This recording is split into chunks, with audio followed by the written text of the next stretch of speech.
சகுனி ஹிந்து கிடையாதா? ஏண்டா, ராமாயணத்தை போல மகாபாரதமும் மிகப்பெரிய ஹிந்து காவியமாச்சே. யுத்தம் நடந்ததே பாண்டவர்களுக்கும் கௌரவர்களுக்கும் தானே. கௌரவாஸ் ஹிந்து அப்படின்னா அவங்களோட தாய் மாமனும் ஹிந்துவா தானே இருக்க முடியும். பின்ன ஹிந்து இல்லாமல் முஸ்லீமா? இந்த கான்செப்ட் ஆக்சுவலி எப்படி வந்ததுன்னா, இன்ஃபேக்ட் சகுனியோட பிறந்த இடம் ஒரு முஸ்லீம் நாட்டோட போய் கனெக்ட் ஆகுது. ஒன்று நல்லா புரிஞ்சுக்கோங்க, மொத்த மகாபாரத காவியத்தை நான் இங்கே மென்ஷன் பண்ணலை. மகாபாரதத்தில் உள்ள அந்த சகுனின்னு சொல்லப்படும் கேரக்டரை பற்றி மட்டும்தான் இப்போ நம்ம பேச போகிறோம்.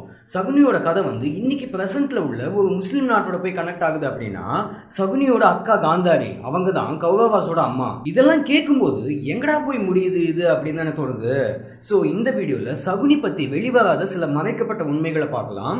அண்ட் இன்னொரு முக்கியமான விஷயம், கௌரவாஸோட வம்சாவளியை சேர்ந்தவங்க இன்னைக்கு கூட இருக்காங்களாம். அதை பற்றியெல்லாம் இந்த வீடியோவில் அவுத்து விட்டுடலாம். அதுக்கு முன்னாடி நீங்கள் நம்ம சேனல் இது வரைக்கும் சப்ஸ்கிரைப் பண்ணலாம், இப்போ சப்ஸ்கிரைப் பண்ணிடுங்க.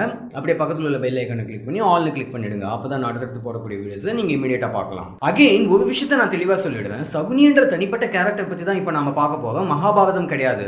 ஆனால் மகாபாரதத்தில் சகுனி இருக்கிறதால அதில் உள்ள ஹிஸ்டரி தான் இது.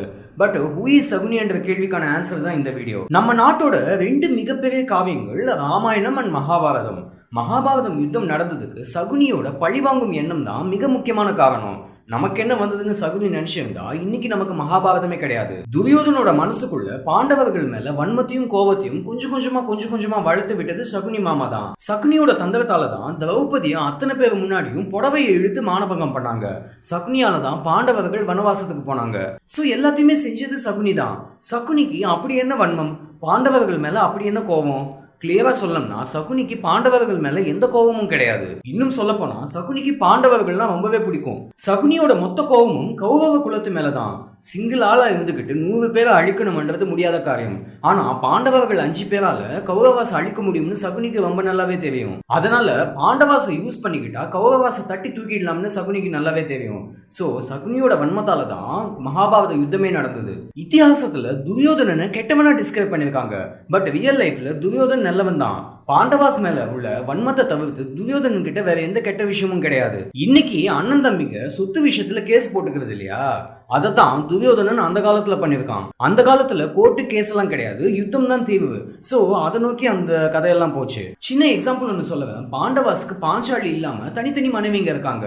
சோ 5 பேருக்குமே பாஞ்சாலி மட்டும் இல்லாம அவங்களுக்கு தனித்தனி ஒய்ஃப் இருக்காங்க. ஆனா துரியோதனனுக்கு ஒரே மனைவி தான், அவங்க பேர் பானுமதி. ஒரிஜினலா எழுதப்பட்ட இதிகாசத்துல நேம் மென்ஷன் செய்யப்படல. பட் அதுக்கு அடுத்து வந்த வெர்ஷன்ஸ்ல பானுமதியின் நேம் மென்ஷன் செஞ்சிருக்காங்க. ஆனா பானுமதி அர்ஜுனனை தான் கல்யாணம் பண்ணிக்கணும்னு ஆசைப்பட்டாங்களாம். பட் பானுமதியோட அப்பாவுக்கு துரியோதனனுக்கு தான் கட்டி கொடுக்கணும் என்ற எண்ணம் இருந்ததாலையும் துரியோதனனும் பானுமதி மேல ஆசைப்பட்டதாலையும் 2 பேருக்கும் கல்யாணம் நடந்துடுச்சு. பட் ஸ்டார்டிங்ல பானுமதிக்கு துரியோதனனை பிடிக்கல. அந்த காலத்துல வாழ்ந்த ராஜாலாம் 2-3 கல்யாணம் பண்ணிப்பாங்க இல்லையா, அதை மைண்ட்ல வச்சுக்கிட்டு துரியோதனன் பானுமதி கிட்ட என்ன சொன்னாருன்னா, உன்னை தவிர வேற எந்த பொண்ணையும் மனசால கூட நினைச்சு பார்க்க மாட்டேன், உன் இடத்துக்கு வேற எந்த பொண்ணையும் கொண்டு வர மாட்டேன், என் லைஃபுக்கே நீ மட்டும்தான் மகாராணின்னு சொன்னாராம். ஜஸ்ட் யோசிச்சு பாருங்க, அந்த காலத்துல வாழ்ந்த ராஜா, அதுவும் கெட்டவனா இருக்கக்கூடியவன், ஏகபத்தினி விரதனா இருக்கணும்ன்ற அவசியம் இல்லை. ஆனா துரியோதனன் தன்னோட மனைவிக்கு கொடுத்த இம்பார்ட்டன்ஸ் மிக பெருசு. அதே போல மனுஷன் வாழ்ந்தும் காட்டியிருக்கான். துரியோதனோட லவ் பார்த்துட்டு பானுமதியும் துரியோதனை லவ் பண்ண ஆரம்பிச்சிட்டாங்க. சோ கல்யாண வாழ்க்கையில துரியோதன் நியாயமானவன், சக்சஸ்ஃபுல்லானவன். அடுத்து இன்னொரு எக்ஸாம்பிள் சொல்லுவேன், திரௌபதியை அந்த சபையில அத்தனை பேருக்கு முன்னாடி மானபங்கப்படுத்தினப்போ பாண்டவர்கள் கை கட்டி வேடிக்கை பார்த்தாங்க. பொண்டாட்டியை காப்பாத்தா 5 பேராலையும் முடியல. அந்த இடத்துல துரியோதனோட தம்பி துஷாசன் பாஞ்சாலியை தன்னோட மடியில உட்கார சொல்லுவான். ஏன் துரியோதனால சொல்ல முடியாதா? பாண்டவர்களை தோக்கடிக்கணும், அவமானப்படுத்தணும்னு நினைச்சனே தவிர இன்னொரு பொண்ணு நெருங்கவே கூடாதுன்றது துரியோதனன் தெளிவா இருந்தான். சோ ஓகே, இப்ப சகுனியோட அந்த ஹிடன் அஜெண்டா என்னன்னு தெரிஞ்சுக்க மகாபாரதத்துல நடந்த குறிப்பிட்ட பழைய கான்செப்டை நம்ம பார்க்கணும். பீஷ்மர் திருதராஷ்டிரனுக்கு, அதாவது கௌரவாஸோட அப்பாவுக்கு கல்யாணத்துக்கு பொண்ணு பார்த்துக்கிட்டு வந்தாரு. அப்படி பொண்ணு பார்க்கும்போது காந்தார தேசத்தோட மகாராஜா சுபாலாவை பத்தி தெரிய வந்தது. சோ குதிரையை எடுத்துக்கிட்டு ஸ்ட்ரெயிட்டா காந்தார தேசத்துக்கு போய் கண்ணு தெரியாத திருதராஷ்டிரனுக்காக பொண்ணு கேட்டாரு. கண்ணு தெரியாத ஆளுக்கு பொண்ணை கட்டி கொடுக்கணுமான்னு யோசிச்சாங்க. ஆனாலும் அவங்களது ரொம்பவே சின்ன கிங்டம். பீஷ்மரை எதிர்த்து அவங்களால எதுவும் பண்ண முடியாத காரணத்தினால சம்மதிச்சிட்டாங்க. சோ காந்தாரிக்கும் திருதராஷ்டிரனுக்கும் கல்யாணம் நடந்துடுச்சு. ஆனா காந்தாரி மாங்கல்ய தோஷம் உள்ள பொண்ணு. கல்யாணத்துக்கு முன்னாடி ஒரு ஆட்டு கூட கல்யாணம் பண்ணி அந்த ஆடு பலி கொடுத்துருக்காங்க. இதெல்லாம் ஹிந்து ரிலீஜன்ல உள்ள சில ப்ரொசீஜர்ஸ். இன்னைக்கு கூட சில இடங்கள்ல இப்படியெல்லாம் நடக்குது. அப்படி பண்ணலன்னா அந்த மாங்கல்ய தோஷம் உள்ளவங்களை கல்யாணம் பண்ணிக்கிட்டா செத்து போயிடுவாங்களாம். இதெல்லாம் என்னன்னு சொல்றது. சோ இது ஒரு பிலீஃப். பட் இதெல்லாம் பீஷ்மர் கிட்ட சொல்லவே இல்லை. கல்யாணம் முடிஞ்ச பிறகு இதெல்லாம் தெரிய வந்தப்போ காந்தார தேசத்து மகாராஜா சுபாலா வந்து ஏமாத்தி தான் கல்யாணம் பண்ணிட்டாருன்னு பீஷ்மருக்கு பயங்கர கோவம் வந்துடுச்சு. அதனால அவங்க நாட்டு மேல படையெடுத்து காந்தாரியோட ஒட்டுமொத்த ஃபேமிலியையும் அப்படியே தூக்கிட்டு வந்து ஹஸ்தினாபுரத்துல சிறையில வச்சுட்டாரு. இங்க வந்த பிறகு அந்த பொண்ணு, அதாவது காந்தாரி முன்னாடியே அவங்களோட ஃபேமிலி மெம்பர்ஸை இப்படி சிறையில வச்சா அந்த பொண்ணோட மனசு எவ்வளவு வலிச்சிருக்கும். தன்னோட அப்பா அம்மா தம்பி எல்லாருமே இப்படி பண்ணிட்டாங்கன்னு காந்தாரி மனசுக்குள்ளேயே அழுதுருப்பாங்க. ஆனா காந்தாரிக்கு நடந்த அந்த கொடுமைகளை இதிகாசத்துல பேசப்படவே இல்லை. அண்ட் காந்தாரியோட தம்பி தான் சகுனி. தம்பி சகுனியும் சிறையில தான் இருந்தான். சகுனியோட பாயிண்ட் ஆஃப் வியூல யோசிச்சுப்பாங்க, இவங்களாம் வருவாங்களாம் வந்து பொண்ணு கேட்பாங்களாம், கொடுக்கலன்னா ஏதாவது பண்ணிடுவோமான்ற மாதிரியே பயம் காட்டுவாங்களாம். சரி ஓகேன்னு சொல்லி கட்டி கொடுத்தா நீ ஏன் இது சொல்லல அதை சொல்லலன்னு கேள்வி கேட்டு சிறையில வைப்பாங்களாம். சகுனி அப்போ சின்ன பையன், தப்பு பண்ணாமலேயே தன்னோட பாதி வாழ்க்கை சிறையிலேயே போயிடுச்சு.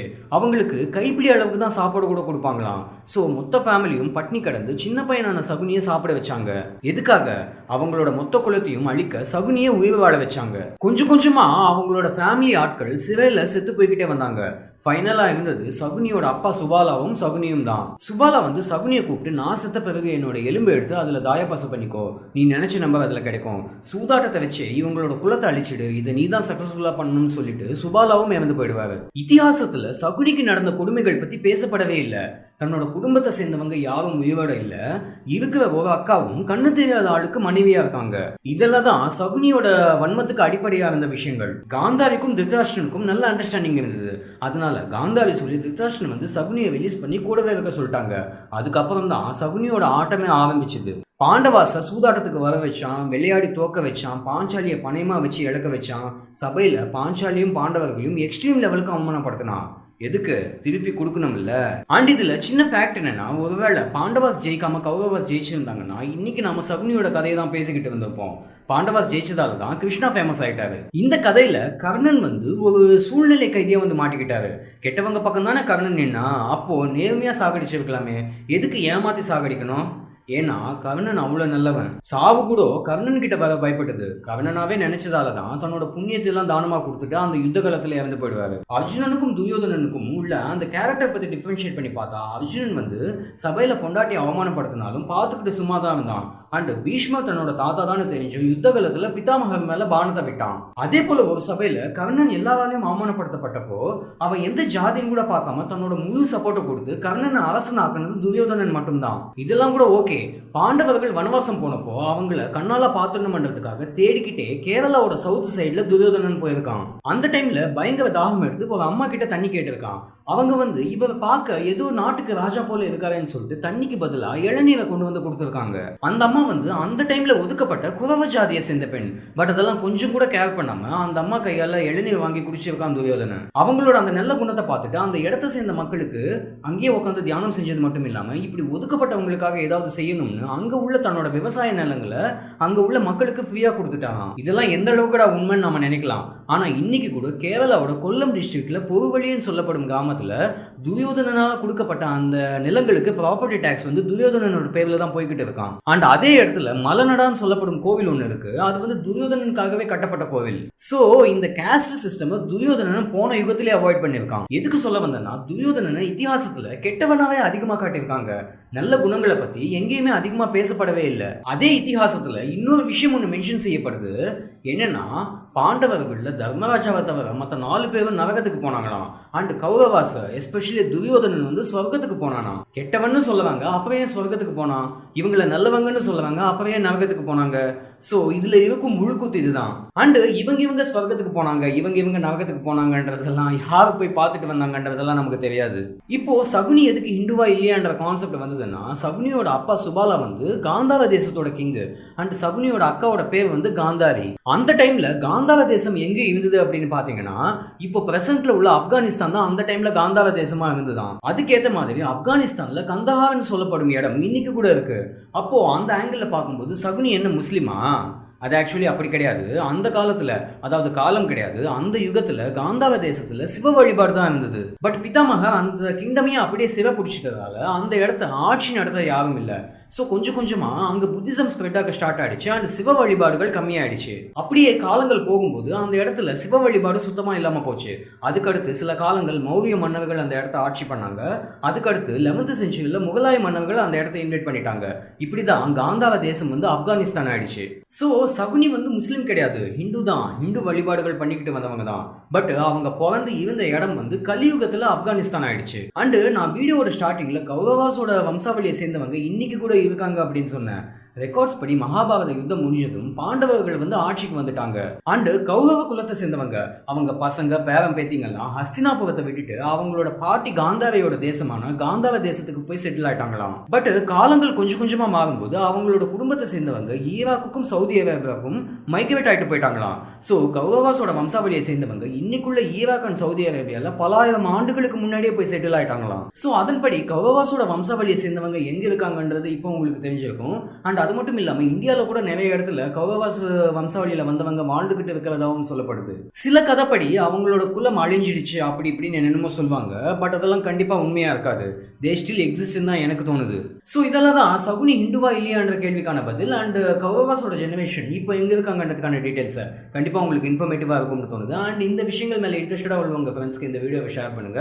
அப்படி நம்ம சேனலை சப்ஸ்கிரைப் பண்ணிடுங்க. மீண்டும் அடுத்த வித்தியாசமான வீடியோவில் சந்திக்கலாம். And then bye.